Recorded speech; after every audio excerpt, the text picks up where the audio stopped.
What's going on, everybody? Alex from Undeath here, and I'm going to give you a little track-by-track breakdown of our new album, It's Time to Rise from the Grave, which is out everywhere right now on Prosthetic Records. And if it's not out right now, then it's out very soon. It's out on April 22nd everywhere on Prosthetic Records. All right, I wrote the track list down here.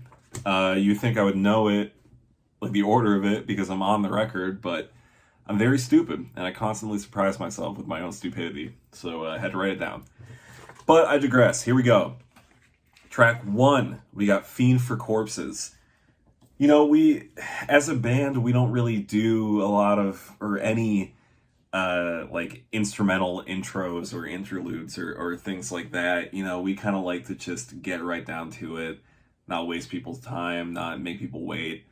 And that's what we were doing with Fiend for Corpses. We wanted to start the record with just a nice, fast, riffy, pace-setting death metal song. We wanted to just get right down to business, and that's what we did. And I think this song in particular is really cool because it's kind of a really interesting showcase of us as Undeath 2.0, so to speak, where now instead of just being a three-piece with Kyle and me and Matt, now we have the addition of Tommy, our bass player, and Jared, our second guitar player.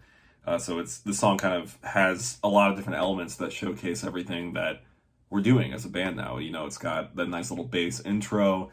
It's got dual guitar solos. It's got that funny little like big band thwap that Matt does on the drums during the chorus. It's awesome. It's just a dope song. And it goes a lot of different places, and I love it. I love that it has also like a victory lap chorus too, that the chorus repeats a bunch at the end. That's always something that I love in music, so it's great. And then next we got Defiled Again. This is probably, if not one of my favorites, then my favorite song on the album. I think it's just, the chorus is so infectious. From the moment Kyle showed it to me, I knew it was special. Like I loved it from the jump. It's just so much fun to play. It's so catchy. It's so groovy, but it still has that pace. You know, going in from Fiend, which is a pretty fast song, straight into Defiled. It's like we're not letting off the gas for a second. So it's dope. I think it's awesome in that way. We did a video for it with Eric Easterday, who shot all of the videos for this record. We actually shot it right in our practice space, which was very convenient for us because we're very lazy people. So it was cool. It was cool shooting that video, and this is a really fun song to put together. Like I'm a huge fan of this one. And next we got Rise from the Grave. Whoa. Okay, so Rise is kind of like, I don't know why I just said whoa like that there. That was kind of funny. Rise is kind of like the de facto title track on the album. It's like the almost title track. It's cool, man. I mean, this is also one of the earliest ones that we wrote for the record. It ventures into territory that Undeath has never really explored before. But at the same time, it does things that we've been toying with for a little while. You know, it's got that very traditional heavy metal, like verse chorus structure to it. It's got like those galloping riffs and stuff like that, but that feel to it, that aspect of like the galloping riffs, of like the really anthemic chorus is not something that we've done as a band before. We've like flirted with getting close to it, but this song is like us diving headfirst into that territory and just creating a song that has like a very traditional structure to it. And I think it turned out awesome personally. I mean, I'm biased, but it's cool. It's a really great song. We also did a video for this one with Eric Easterday. Very Evil Dead inspired, very B horror movie inspired. I'm gonna be like burping a little bit through this. I just ate like a massive bowl of spaghetti, so you're gonna have to bear with me if I make some disgusting noises during this track by track breakdown. But I'm doing my best to keep it together. But yeah, Rise is like the obvious lead single on this record. It's very fucking cool. I'm a really big fan of the song, and it's tremendously fun to play live, and I'm stoked to keep it in the set list for a good long while. And speaking of songs that we've had in the set list for a good long while, Necrobiotics is up next. We've been playing this song live for a while, a good long while, some might say. We joke at practice a lot about this song being like the pit activator, the song being the two-step song, because it is. This is the song that, in our experience, here comes a burp. Ooh, that was disgusting. What was I saying? Oh yeah, in our experience, this song is kind of the one that gets kids moving. It really, this is the call to mosh. This is how you know it's time. You know, for pardon the pun, but yeah, Necrobiotics. This is kind of dealing in classic Undeath lyrical territory where it's all about zombies and grafting turrets to the backs of demons and shit like that. This is all vintage Undeath. It's a nice fun stomping death metal song, and that's what we do. We like to just crank out songs that get you moving, get your booty shaking, and Necrobiotics is one of those. And then we close side A of the record with Enhancing the Dead, which is an older Undeath song. It actually dates back to our demo days, just in case anyone's been with us since the beginning of this wild and crazy ride. Enhancing the Dead is the first song off of our second demo, Sentient Autolysis.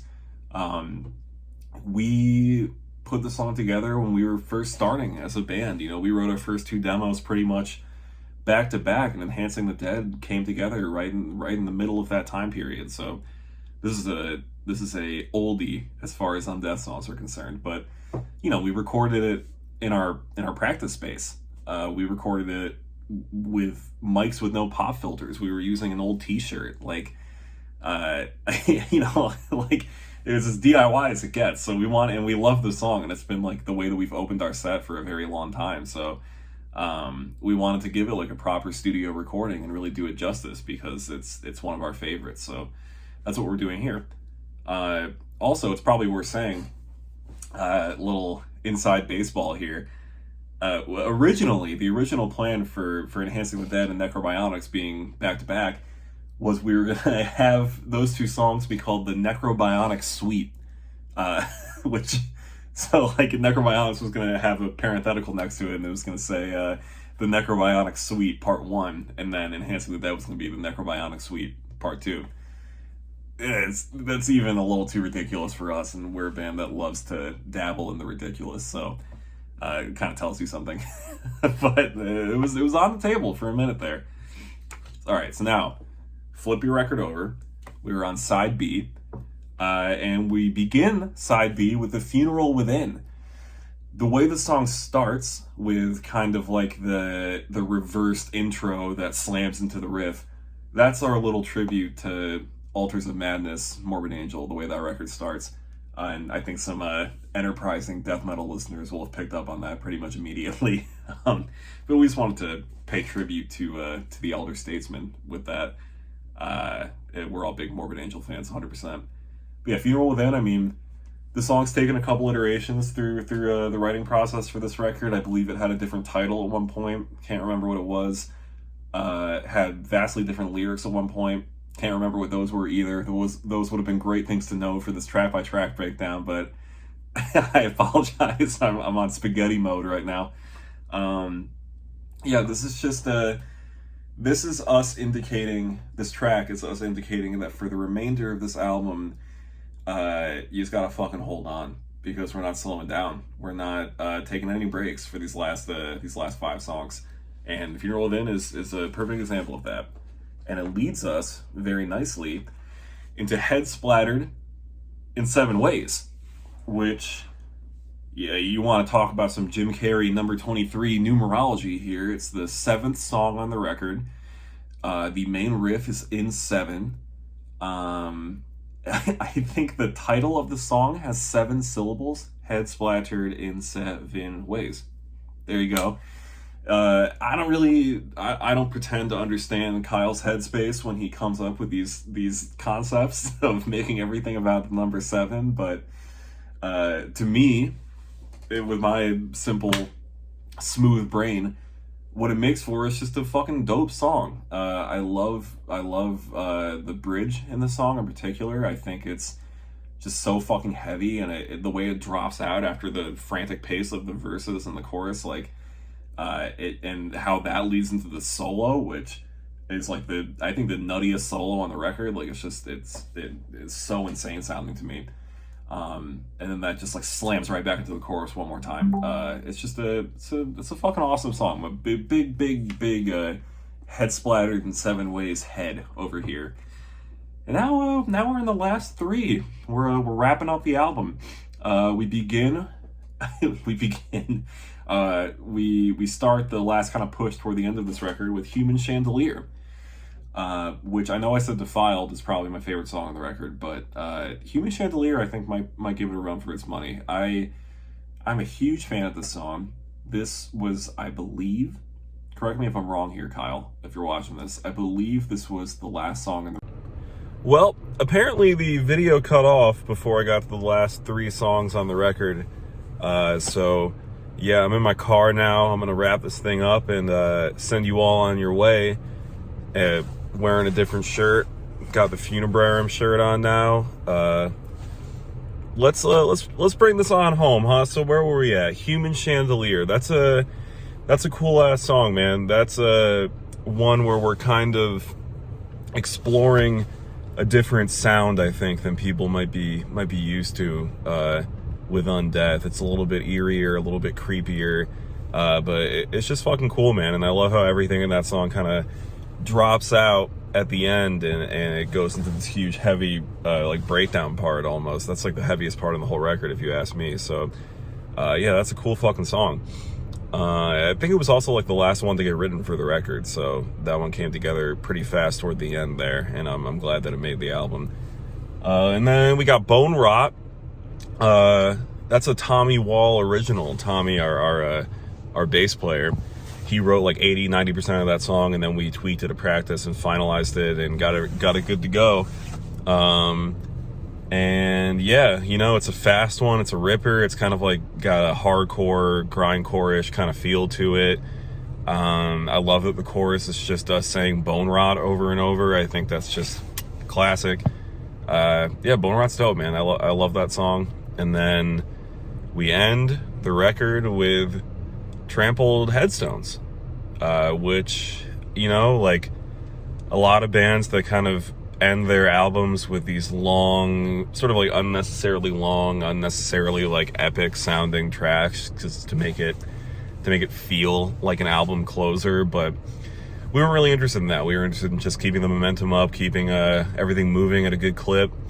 And I think that's what Trampled Headstones does. You know, it's just we're just keeping it fucking white knuckle all the way until the end. And I think it's a dope way to close the record. We also had kind of aspirations initially of having the record fade out into the sound of like a cavalry battle. Just like the sound of horses trampling headstones. But we weren't really sure how to accomplish that. I don't think it was in the budget to go to a Civil War reenactment or something and record people on horseback. So we ended up just settling for a classic fade out, which I'm cool with. I love the way that record ends. And that, hey, that's it. That's the record. That's It's Time to Rise from the Grave. Thanks for sticking around. Thanks for accommodating my outfit change and my locale change. I'm going to go to the gym now, and I'm going to sit in the dry sauna and sweat out some toxins because I'm kind of hungover. Yeah, hope you all have a great day. Hope you enjoy the record. See you on the road.